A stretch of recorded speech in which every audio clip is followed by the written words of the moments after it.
I'm glad it's a girl. And I hope she'll be a fool. That's the best thing a girl in this world can be. A beautiful little fool.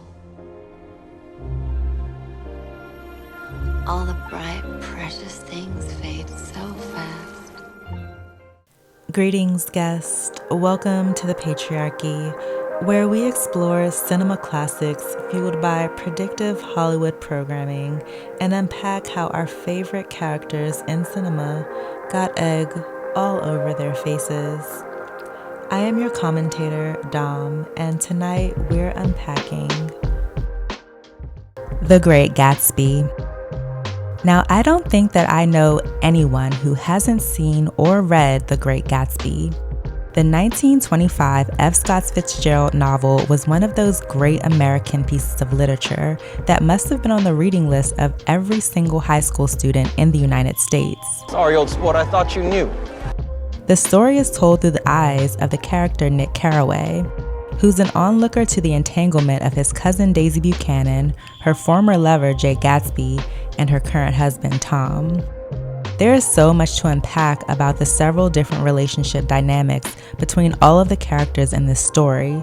Let's start with what Daisy says about hoping that her daughter will be a beautiful little fool. Let me tell you what I said when she was born.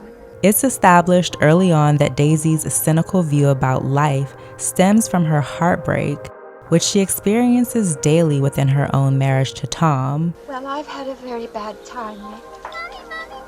Although she's insanely wealthy and well off, she opens up to her cousin Nick, expressing that she's had a very bad time in life since marrying Tom, and that her husband was off cheating while she was giving birth to their child. She was less than an hour old, and Tom was God knows where.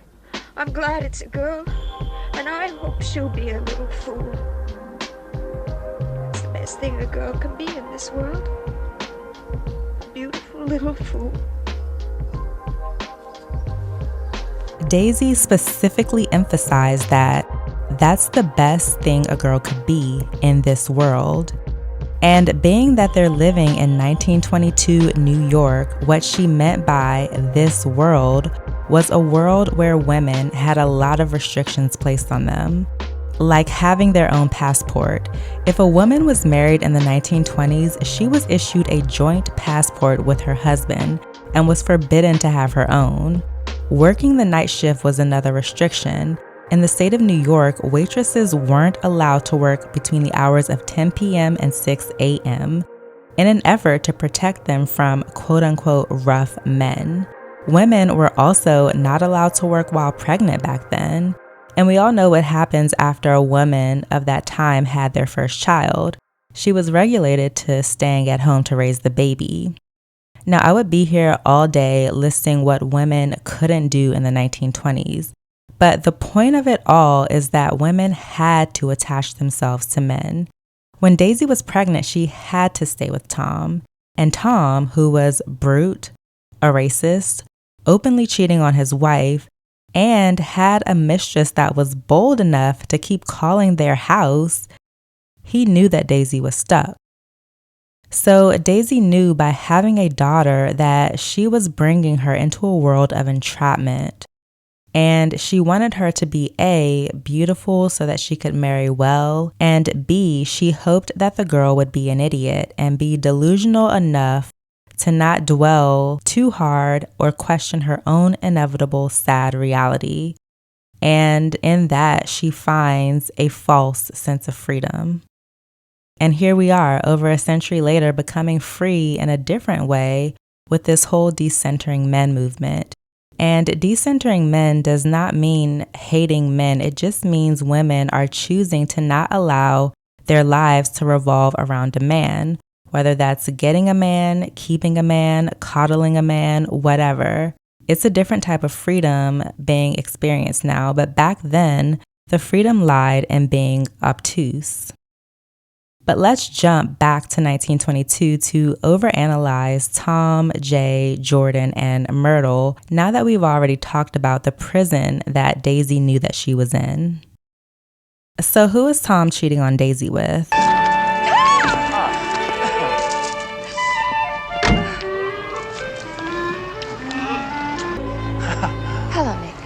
Myrtle Wilson, the wife of Tom's mechanic, George. Myrtle is similar to Daisy but opposite at the same time. They both have a youthful, peppy, childlike energy about themselves, but Myrtle is a bit more spunky, gaudy, flamboyant, and on the opposite spectrum of class compared to Daisy. Stop here. I want to get one of these dogs. I want one for the apartment. They're so nice to have a dog.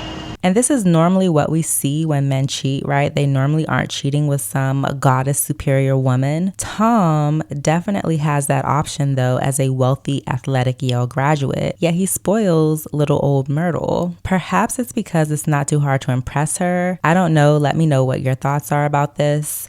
And we find out later in the story that Myrtle is cheating on her husband because he didn't disclose the fact that he was poor when he married her. But yeah, Myrtle is completely head over heels for Tom, and Tom has great affection for her, but will check her for mentioning his wife. Do I have a right to say her name anytime I damn well please? Daisy! Daisy! Daisy! Daisy! Daisy!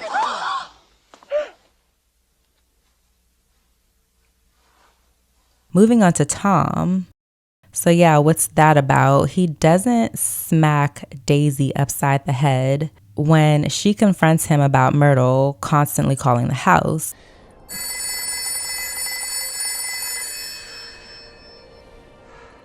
None of us could ignore that fifth guest's shrill metallic urgency. But if Myrtle mentions Daisy, it's... Tom is a classic case of a man wanting his cake and eating it too, because although Myrtle's gossiping sister alludes to the fact that Tom or Myrtle can't stand the person that they're married to, Tom obviously cares enough for Daisy to get annoyed by the mere mention of Gatsby's name. You must know Gatsby. Gatsby? And is obviously jealous of their genuine loving relationship and pleads for Daisy to stay when she wants to leave him for Jay.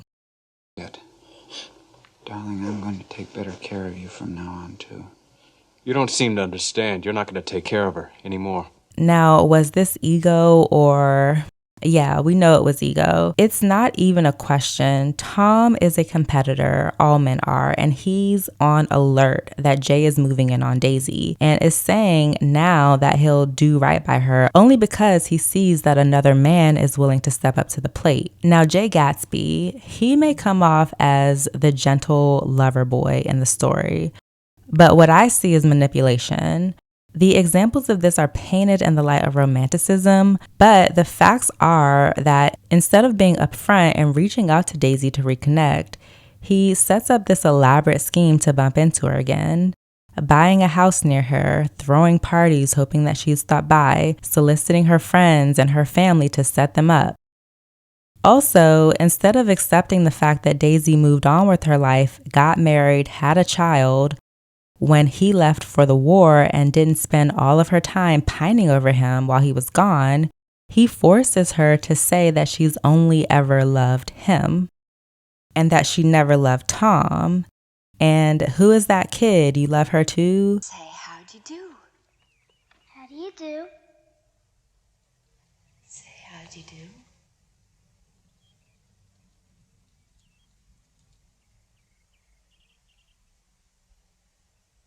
Where's Daddy?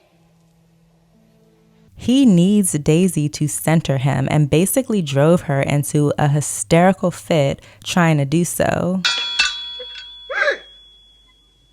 You want too much. I love you now. Isn't that enough? I can't help what's past. Jay Gatsby is actually quite cunning. Now, I saved Jordan Baker for last because she, in my opinion, is one of the most alluring characters in the story. She might have the decency not to telephone at dinner time, don't you think? And I think that's because she actually more closely represents the woman of today than a woman of the 20s. She doesn't fit into that period of time and almost seems to be misplaced because I couldn't really see how she and Daisy were friends. Daisy's character is very giddy and childlike, while Jordan is more serious and stoic. But I think that this juxtaposition of this sort of dark, forward-thinking personality makes the film/story more interesting. So Jordan is a famous golfer, so we have to assume that she has her own money. She is completely aloof, which makes her a bit mysterious.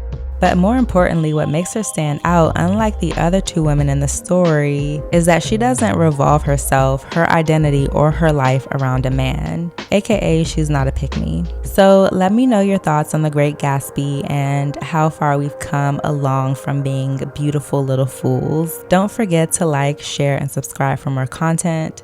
Signing off now, your friend, Dom.